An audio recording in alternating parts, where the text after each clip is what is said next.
When you put together a festival with more than 20 solo performances from both music and theater, there's bound to be something that appeals to everyone.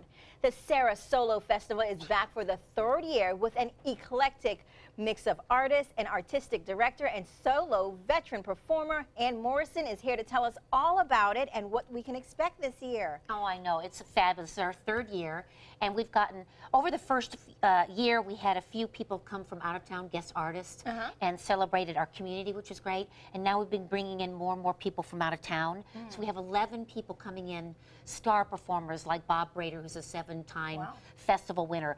Joseph Galata, who's our poster boy, is a magnificent, he just has to stand on stage and you feel enlightened, you know. And it's an amazing group of people who have passionate stories to tell, brave, uplifting, and some subjects are kind of scary. They're human, because we are about the human condition and celebrating people that are considered other than.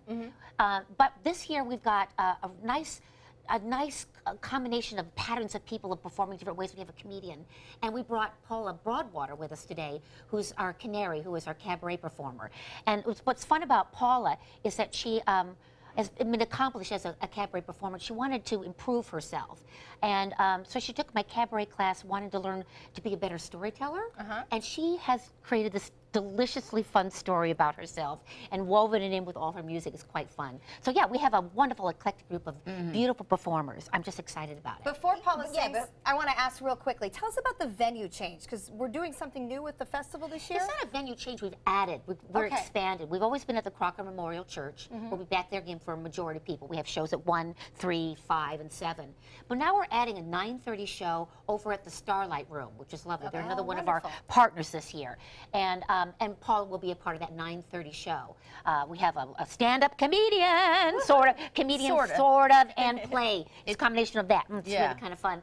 And a spoken word artist, and then Paula, who will be cabaret. So yeah, we're adding the Starlight Room this year, which is fun. At 9:30 at night. I know. Wow, you're going after the really... I know.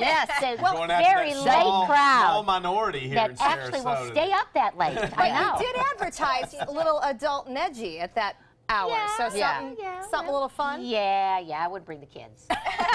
Good to know. Good to know. There's a variety of things. You're talking about cabaret. Tell us about other varieties that you're going to have. Oh my gosh, we have a woman who's a 2-time survivor of cancer. Now you think, oh, that's going to be an intense story. She's hilarious. She has such a brilliant outlook on how she survived, and it's funny and witty and uplifting, and she's going to be working with cancer survivors while she's here in Sarasota. Oh, wow. Oh, neat. We have Amy Ostringer. I know I didn't pronounce it right because I'm dyslexic and had too much coffee. Oh, you're fine. But she is a wonderful, she's written a little musical, a cabaret musical herself. She had an amazing experience of her stomach exploding, and you would think, ooh, I don't know if I want to see that. Amazing. Yeah, that's oh my God, she's so uplifting. It's called Gutless and Grateful. Oh my gosh, that's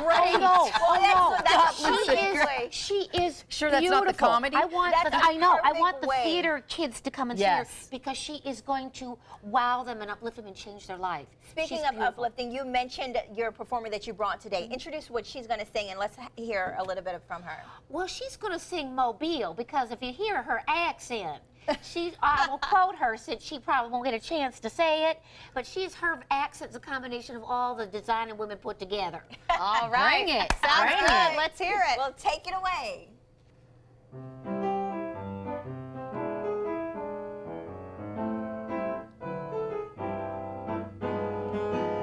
They saw a swallow building its nest.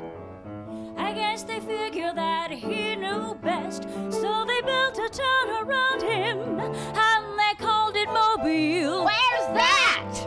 Alabama. They took some swampland heavy with steam.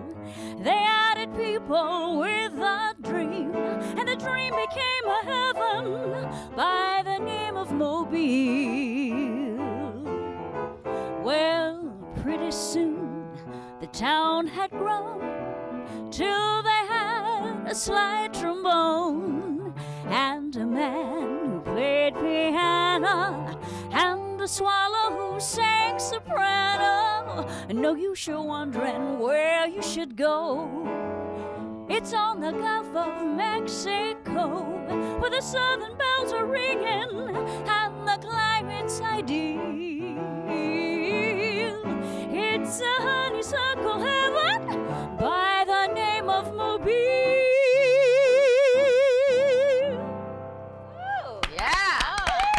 All right, well, the Sarasolo Festival is January 28th through February 4th. For tickets and a schedule of performers, go to sarasolo.org. Next, a pup date with our guide dog, Wrigley. We'll be right back.